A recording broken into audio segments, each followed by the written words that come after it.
Hello and welcome to the Liz Experiment YouTube channel. This is a channel where I share field notes from my journey towards architecting my best life. And I always say that, but just so you know, I'm doing this, one, so I can remember what I was thinking when I think back on this journey, but two, hopefully these field notes help you to start to architect your journey towards your best life thing. You feel me? I'm recording today from my childhood home of Fremont Center, New York, and I'm here in Fremont Center because my nephew is coming. I am greatly anticipating his arrival. I think that he should be here by like tomorrow, so that's why I'm home here for a week. So I'm home in my childhood home, which is always it's always a reflective time, I think, for any of us, right? So, what did I learn this week? Well, the first thing I learned, and the first thing I've been toying with, is that, you know what, y'all, we can't change others. It's not our job to change anyone else. We can only change how we react or respond or feel when others are around. Um, and that's okay. When you think about and you come home, I'm a 37-year-old woman. I'm a solo female traveler, and I'm coming back to a small town that hasn't changed a lot in a lot of years, and people don't want it to change. But my life is one of constant change. So there's a big gap between who I was when I was growing up here and living here and who I am now. That doesn't mean that the people around me don't love me. It just means that they have their world and I have my world, and those worlds are worlds apart. So I definitely learned that this week, and I'll talk more about what I've been working on in that regard. Um, I also learned, though, that how much my self-efficacy has grown. So I'm not afraid to be the woman that I've worked so hard to create over the past 37 years. I'm not afraid to speak my truth. At least I was, and I'm not as afraid, I should say. I definitely succumb to that fear of being ostracized and being the outsider. But a lot of what I've learned this week is especially as of late with my traveling alone overseas, I'm much more confident and much more dependent on myself and trusting of myself, which is pretty cool. I learned that I need to stop waiting to both be acknowledged and somehow be saved. I need to take responsibility for my own fate. And I think, you know, um, this is an ongoing theme, but it certainly came to light over the past week here in my own hometown. And another thing that is becoming more and more evident to me, and this is both with individuals here, my family and friends, but also just my clients and people I've worked with over the years and people I've known over the years. What I'm starting to really recognize is how much people around me have relied on my strength and energy to keep them going. And again, this is not just the people that are in my hometown who I, love and care about, but it has been happening most of my life. And now I'm in a spot where I can see that happening, and that's pretty interesting. So let's get on to, so those are the things I learned. It's been a hell of a week of learning, and I've been working on a lot. The first thing I've been working on, I have some, um, I noticed, so I arrived home here in New York on Sunday, for last Friday, Saturday, Sunday, the for the Thursday, Friday, Saturday, I was still up in East Hartford, Connecticut with my best friend and brother Chloe. And I noticed coming home, as I was starting to kind of make that transition, I started having overacting thoughts and anxieties about my weight. And what I mean by that is, over the past few weeks, we were basically celebrating Chloe's 40th birthday and eating a lot of foods I don't normally eat, and just kind of like being lazy and celebrating and having a good time. Um, and I started, as that was happening, I started noticing myself thinking, I shouldn't be doing this. I'm going to gain weight. I'm going to be fat. Um, and then I had these reflections where I saw that it's kind of like I was believing that I needed to be punished for enjoying my time and enjoying what I was eating, and kind of, um, those thoughts that I had where it's like you can't have all this good in life without having some sort of bad were kind of start. I didn't want to face those. I didn't want to face the fact that yeah, you know what, you can just have a good time and you're not gonna gain weight for eating ice cream a few times and you're not gonna be punished. I didn't want to accept that. So instead, my mind goes into these overactive thinking anxieties like you're going to get punished, you're going to get punished, you're going to get punished. Um, so what I worked on this week is noticing those overactive thoughts and saying, you know what, it's okay, and giving myself permission to believe that not every good has to come with a bad attached to it.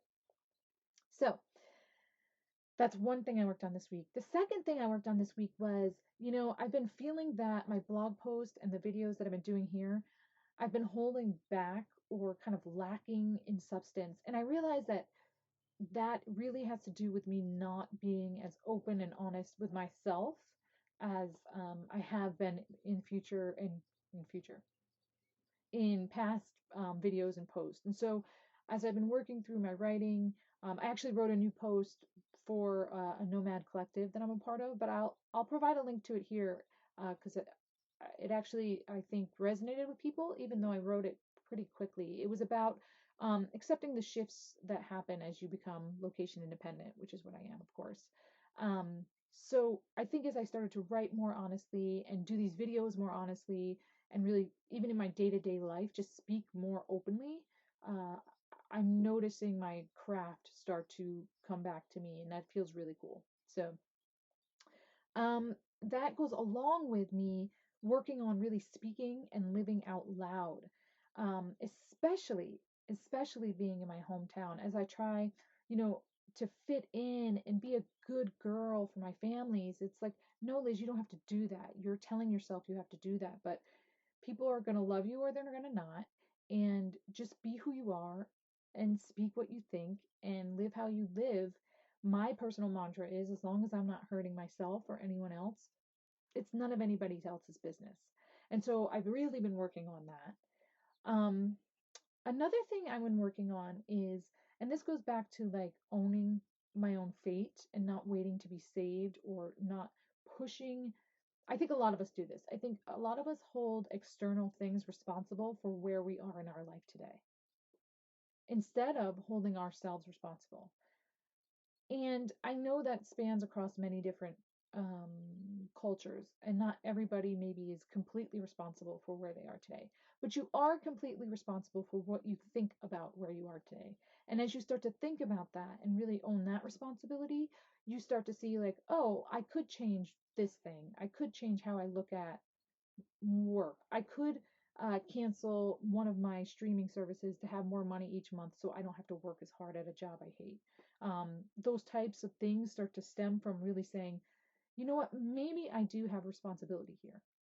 And so well, I say all that to kind of to note that as an example, Tuesday morning, I woke up about 2 o'clock in the morning, and I've been doing that every night. So I'm kind of exhausted, but it's okay.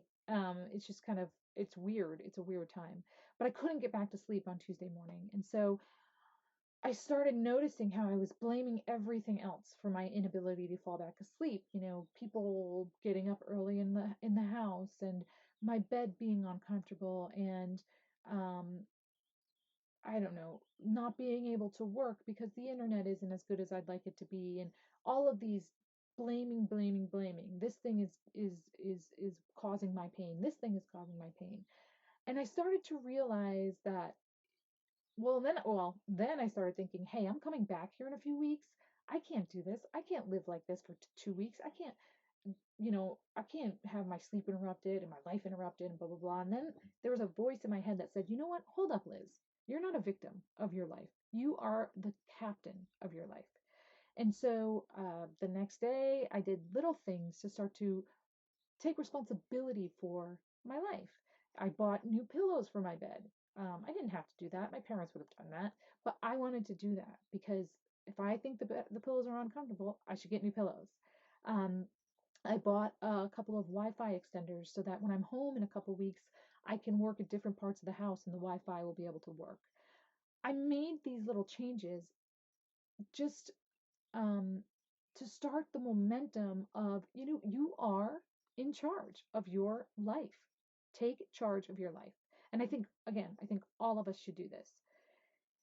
But I also think it's more than just these concrete buying material things. Um, I think many of us, I know for me, I have felt unheard and misunderstood for my whole life. And I think a lot of people feel that way. And then I started to realize I don't need to be understood. I just need to be me. And so, one of the biggest things I worked on this week is having faith in who I am and just being who I am without anybody else's permission. Um, and to my previous point, just because someone doesn't understand you or isn't on the same page as you, like I said, my family and I are worlds apart. They think I'm crazy. They don't even understand the life I'm living. But that doesn't mean they don't love me, and they don't. And I think that's important for all of us to keep in mind. Just because somebody acts and believes differently than you doesn't mean they're not showing you love. They just may not know how to love you the way you show love.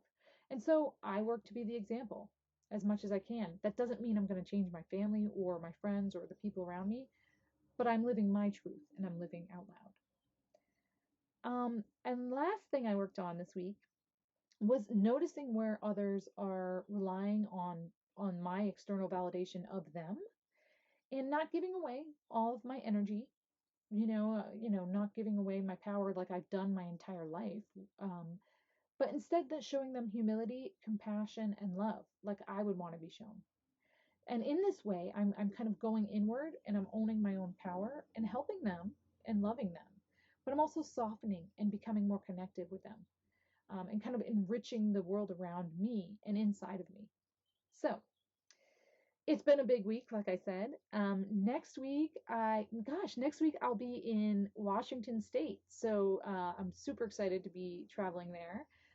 For the rest of this week, I hopefully will be meeting my nephew and cuddling with him and hanging out with him. And I know for sure I'll be doing that in a couple weeks when I come back. And I think that's the wrap. So until next week, thanks for watching.